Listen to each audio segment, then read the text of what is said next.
Welcome back to the office. We're at the diaspora machine again.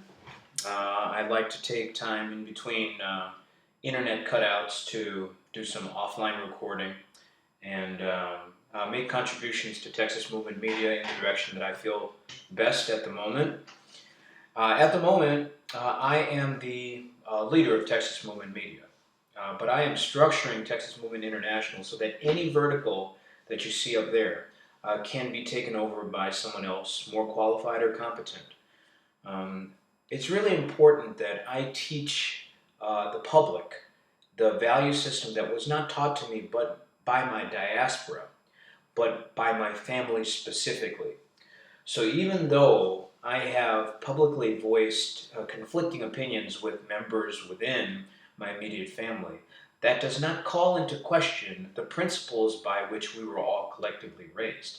And actually, it confirms them because I am merely holding everyone to the same standard that I was held with immense strictness. Okay? So today, what I want, or the topic of today, to take from Black Sermon Styles, is give and take. So a lot of times in the American landscape, when you come across an Indian or Indian American, the immediate notion that you get is a pit in your stomach. I have a lot of friends that are in the service industry. You've seen me do a live or an interview with Cuddy Slim of the Kickback Network. I urge you to give him a follow.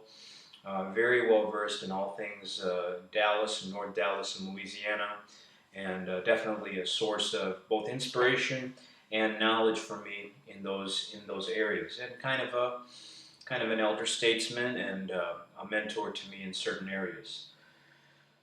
Um, I've always had a desire, because of my mother's PhD that had to do with the use of multiple intelligences. She got a PhD from the University of Minnesota, and she wrote a dissertation on how multiple intelligence can be used in math and science classes to foster self-directed learning. And so self-directed learning was kind of our connecting philosophy.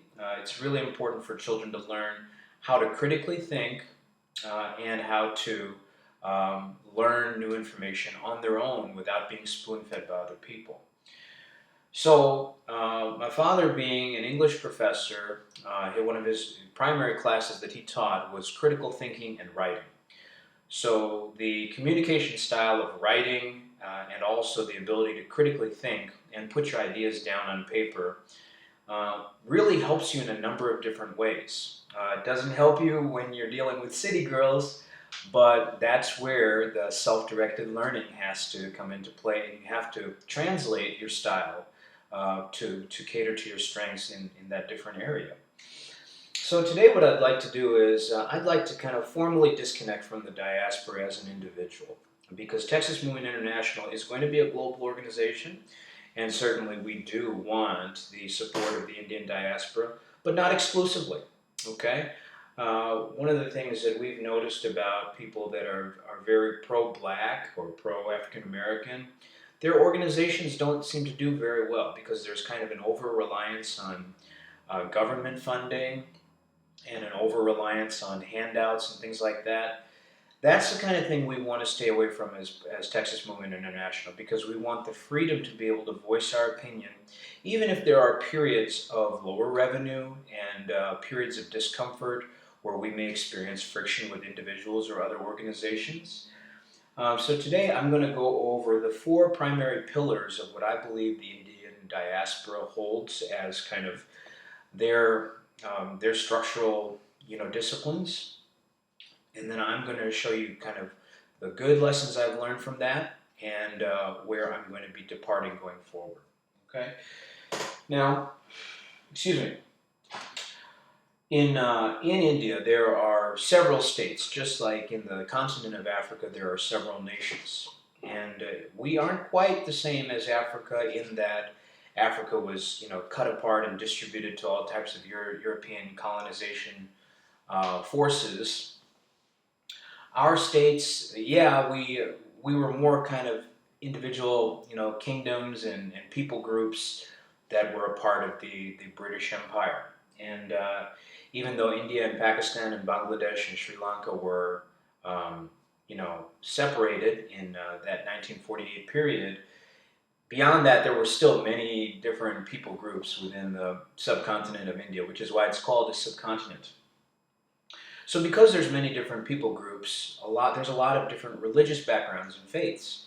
You may be familiar with something called the Hindu faith, or the Islamic faith, or the Muslim faith, and then of course the Christian faith, which has the Catholic and Protestant denominations, and there is even a Jewish contingent. I don't have any religious affiliation with the Jewish contingent, but I am aware that in Kerala, in South India, there is an element of that Jewish contingent, and I don't know what all it encompasses. Okay, so I accept any responsibility for affiliation with the Syrian Christian community and any downstream effects of Jewish admixture. I accept that, but I don't have any.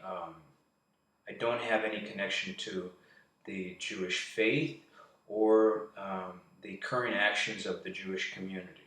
Okay, so I want to make that very clear up front, because this video is intended to secularize Texas Movement International. So that includes from the faith elements of the Judaism discipline. Okay, we have, as a family, celebrated Good Friday with the Messianic Jews here in the suburban Illinois area.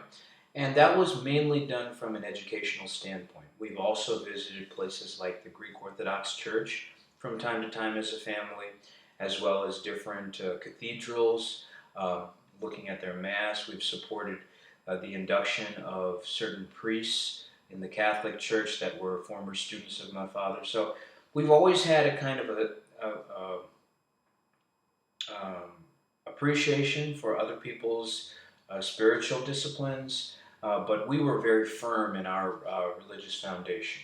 Okay, I'm going to do my best to expedite this and make it nice and clean. Okay, there are pros and cons to having a religious background as your undergirding foundation, and Vivek Ramaswamy will be able to agree with this, as will Hassan Minhaj, talking about Islam, Amir Khan, and many other figures as well.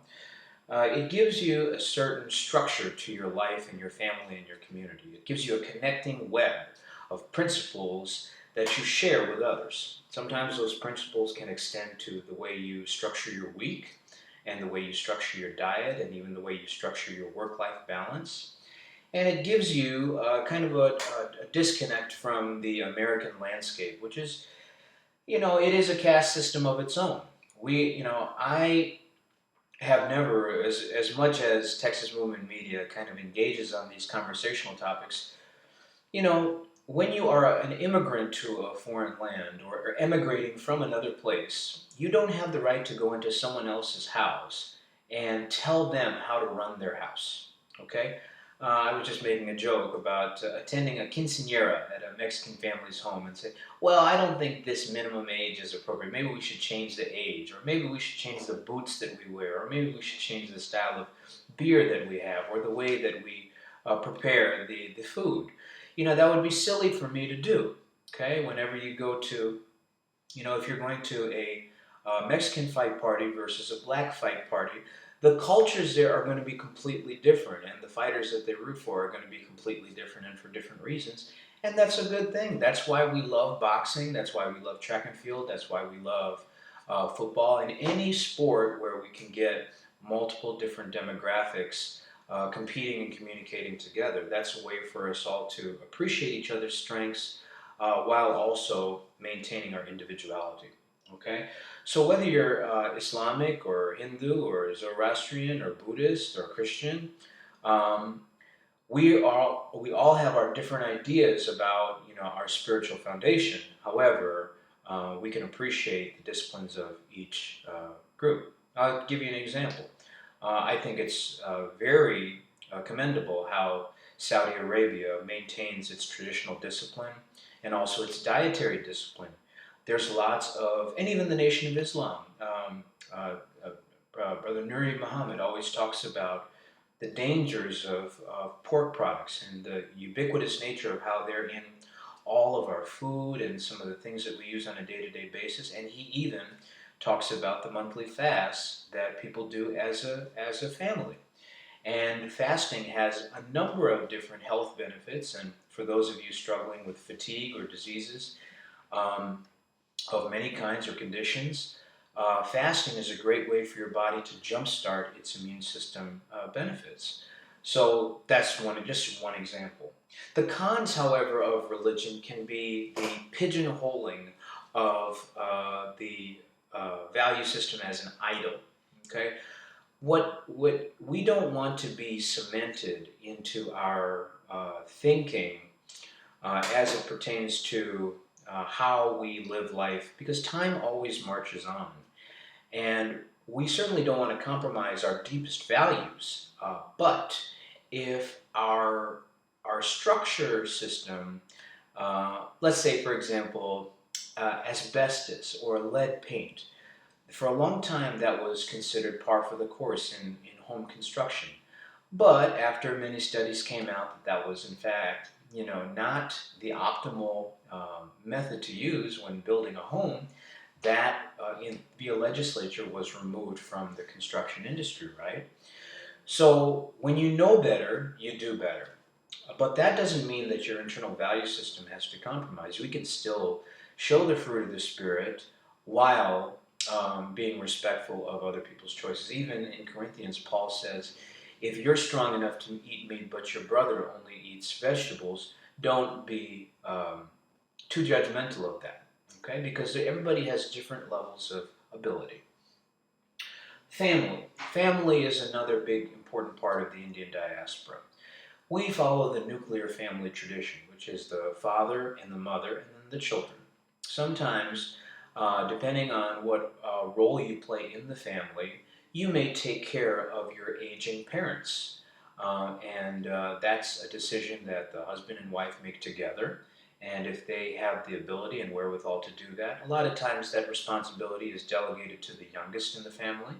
But that's different for every family. And this I'm speaking from the Malayali Kerala point of view. When we come to America, however, we blend a lot of these values. And so we are educated here in mostly suburban environments where white Anglo-Saxon Protestants don't see patriarchy as the proper way of doing things, even though the Bible kind of dictates it. And even in, I believe, Timothy, or one of Paul's 13 letters that he compiled in the New Testament, that spoke about women's responsibility in the church. Now, Paul still had appreciation for Priscilla and Lydia and other great women figures in the church. But with regards to the office of leadership, it was very clear that male leadership was what was required. So we disagree with Stephen Furtick and Holly Furtick kind of sharing that responsibility. We just don't believe in that. And we believe the American nuclear family has decayed significantly because of that. Now, how you deal with your wife and your house is your business. But you notice I'm not married here because that's not going to fly here.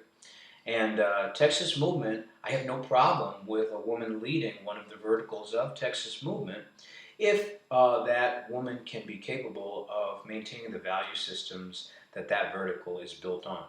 So, as you can see, I'm perfectly willing to compromise because of both my time here in the Midwest and also my experience with tradition. What we're looking for here is first principles and best practices, okay? So,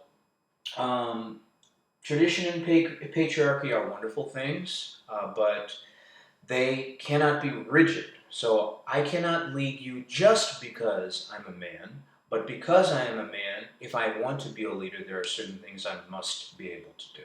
Okay, so that's the way I look at family, tradition, and patriarchy. Now, when you have those two things, these are what make kind of the Asian and Indian communities unique. Now we have to go into academics, because when you come to America, like I said, you can't tell America how to treat you, right? So Michael Jordan's trainer, Tim Grover, would tell his immigrant story, and many comedians will tell their immigrant story. Usually it's parents coming over here with very minimal income and just trying to scrape by however the government allows them to. So you may notice that some Indians own hotels, and some Indians work in gas stations, and some Indians work in technology, some Indians work in engineering, some Indians work in medicine, some Indians work in pharmacy. So, there's very strict kind of silos that Indians are allowed to go in. From 1964 onwards, whenever Lyndon Johnson did that thing that allowed immigrants to come over, including Nigerians, that's what gave us the opportunity to come to America. So, like I said, when you come into somebody else's home, if they want you to remove your shoes, that's what you should do. Okay?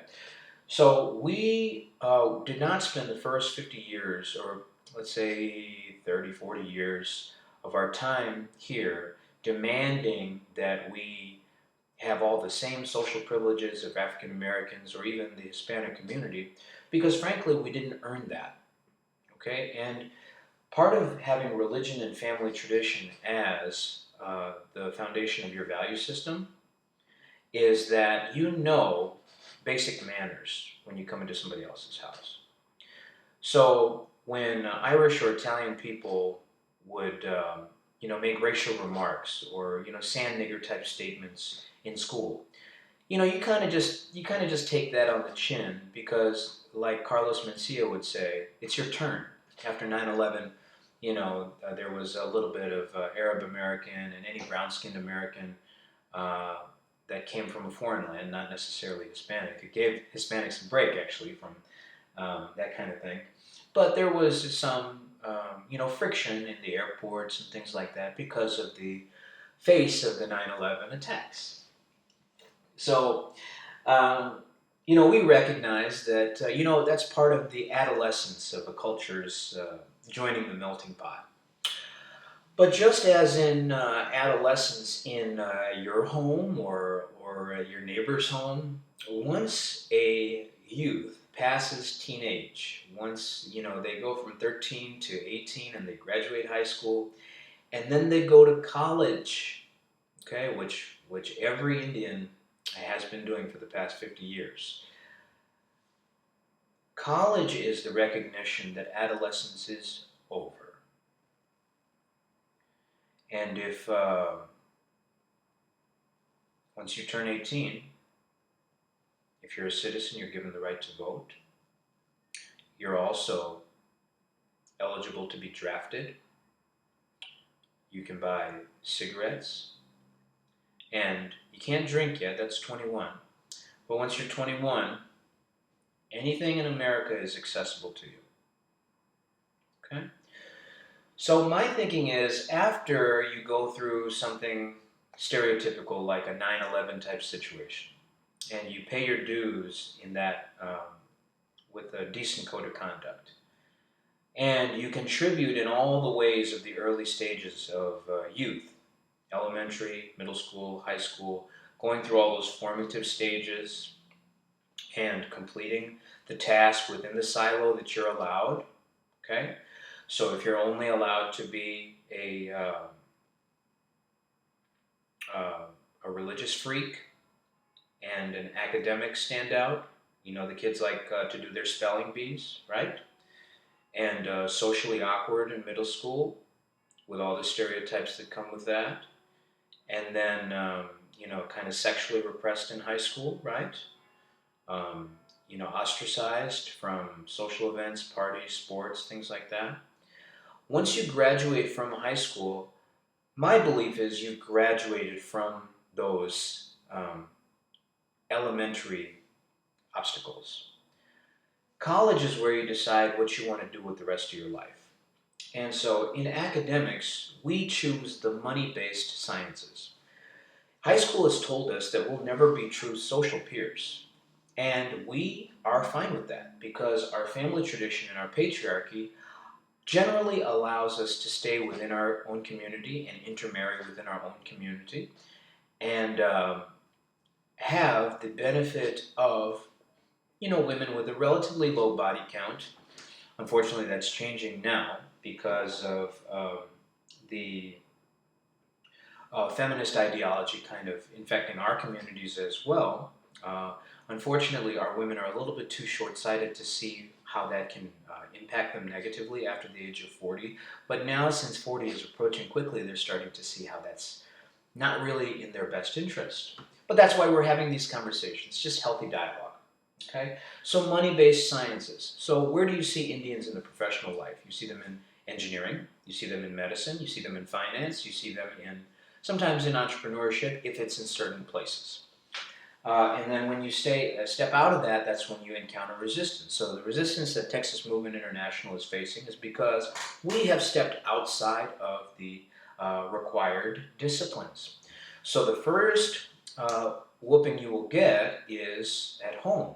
You know, if you disrespect a white pastor, or if you disrespect a white teacher, or if you disrespect Jewish stereotypes about what your glass ceiling is socially, you're going to get immediate pushback. And so we have to bear that burden. Our generation, the millennial generation, our job is to bear that burden because our parents bore a similar burden when they were coming in the 60s and 70s. No big deal. That's just a cross we have to bear. No problem at all. So, but we start to separate ourselves from the rest of America because these money-based sciences require that academic foundation. And it requires kind of a grit and a work ethic along with academic excellence and merit that not a lot of foundational Americans are willing to put in. Okay?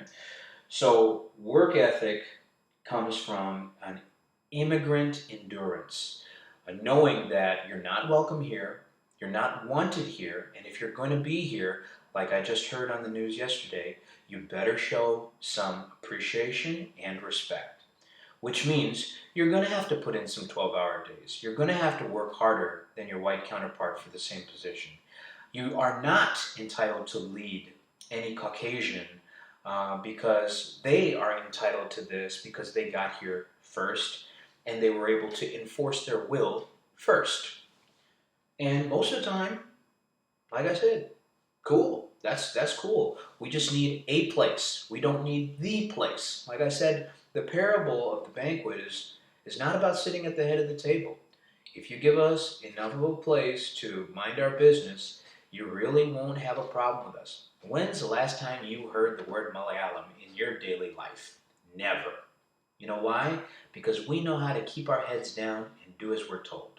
However, as the culture has deteriorated exponentially, and as people's financial health has deteriorated exponentially, what has happened is that the culture has kind of compressed past our hierarchy of needs when it comes to our safety of these 4 pillars. That is the only reason that Texas Movement Media is providing public resistance. Okay? So this is not an unprovoked endeavor. This is a direct provocation of our community's value system. Okay? Our community comes here and has an expectation of success while avoiding a black tax. And if you pay attention to Toronto's cultural politics, you will notice that there are heavy reports of anti-black racism, specifically from the Indian community. And I bring Toronto up because that's one of the highest concentrations of Asian Americans from the Indian diaspora. So they are doing their social job up there, just as Gandhi did in South Africa. When Gandhi started as a lawyer in South Africa, he wanted coloreds to be viewed different than the black community. So he wanted a separate kind of caste for Indians so that white people would say, hey, we're different than those Negroes over there. This is where I, as an individual, and Texas Movement as an organization, would like to depart from our diaspora. I do not want any privilege that anybody in the African diaspora does not have in this country. I am perfectly fine with the bare minimum if I can hang out with them over there. I don't need any special privileges, and believe me, I have them all from a genetic standpoint. And part of the reason I'm doing this so publicly is because I do have those privileges from a genetic standpoint. These are God-given genetic privileges. And I'm using Texas Movement Media as a megaphone to say, I do not want any of those privileges if my brothers are not able to be afforded those same privileges. Okay? So, religion, family, academics, and work ethic are the four pillars of Indian diaspora life. And because those four pillars are being currently threatened because of the deterioration of American culture and the deterioration of the American economy because of our corrupt leadership and because of our corrupt media and systems that have been infected, it is Texas Movement Media's obligation to speak up about that and to recognize how the historical oppression of the African American community is now being reworked to affect our community as well. So I'm going back to first principles to fix the problem myself. Okay, so this is the opinion of Alexander Mathai only, the current president of Texas Movement International LLC and all of its subsidiary verticals. So I hope this message is clear for both the Indian diaspora and the United States of America as a whole. God bless you, and God bless the United States of America.